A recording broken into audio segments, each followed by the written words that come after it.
আপনাদের সকলকেই স্বাগত ধর্মকথা ইউটিউব চ্যানেলে। আজকে আমরা লোকনাথ ব্রহ্মচারী বাবার এক অলৌকিক লীলা সম্পর্কে জানব। কুমিল্লার নিবারণ রায় নামে একটি লোক খুনের মামলায় আসামি হয়ে অভিযুক্ত হয় আদালতে, কিন্তু উকিলের শত চেষ্টা সত্ত্বেও ফাঁসির হুকুম হয় নিবারণের। এরপর কলকাতা হাইকোর্টে আসামির পক্ষ থেকে আপিল করা হয়।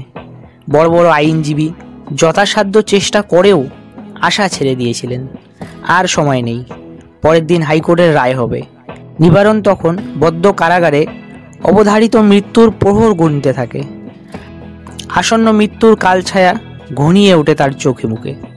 হঠাৎ তার অন্তরের মধ্যে কে যেন বলে ওঠে, বাবা লোকনাথের চরণে শরণ নে, একমাত্র তিনিই তোকে ইচ্ছা করলে কৃপা করে বাঁচাতে পারেন এই অবধারিত মৃত্যুর হাত থেকে। নিবারণ বারদেশ সেই মহাপুরুষের নাম শুনেছিল, কিন্তু তাকে কখনো দেখেনি। তার সম্পর্কে তেমন কিছু সে জানেও না। তবু নিজের হৃদয়ের কথা শুনে সাথে সাথে নিবারণ কাতরভাবে সমস্ত দিয়ে একাগ্র চিত্তে পরম ভক্তি ভরে বাবা লোকনাথের মহানাম স্মরণ করতে লাগলো। নাম স্মরণ করতে করতে তন্ময় হয়ে পড়ে নিবারণ। হঠাৎ এক স্নিগ্ধ দিব্য জ্যোতিতে উদ্ভাসিত হয় কারাকক্ষ।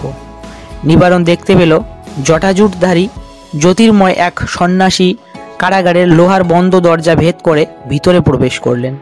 নিবারণ এক অপূর্ব বিস্ময়ে অভিভূত হয়ে বাবার চরণে পতিত হয়ে বলল, কে আপনি প্রভু? আমাকে কৃপা করার জন্যই কি আপনার আবির্ভাব? বাবা বললেন, তুই আমাকে স্মরণ করে আমার শরণাপন্ন হয়েছিস, সেজন্যই আমি মামলার রায় লিখে দিতে এসেছি। শুনে রাখ, এতক্ষণ তুই যার নাম করেছিলি আমি সেই বারদির লোকনাথ বাবা। এই বলে মুহূর্তের মধ্যে বাবা অন্তর্হিত হলেন। মনে আশা নিয়ে থাকলো নিবারণ। অবশেষে ভোর হলো। পরের দিন কোর্ট থেকে খবর এলো, নিবারণ রায় হাকিমের রায়ে বেকসুর খালাস পেয়েছে। বাবার কৃপাতেই এমন অসম্ভব সম্ভব হতে পারে। বাবা জানতেন নিবারণ নির্দোষ ছিল, তাই তিনি ফাঁসির রায় লিখে দিলেন। অথচ কোর্টের কোনো মানুষই তা নিয়ে প্রশ্ন তুলল না। রায়ের পর একবারও কারো মনে প্রশ্ন আসলো না যে নিবারণের ফাঁসির রায় হবার কথা ছিল।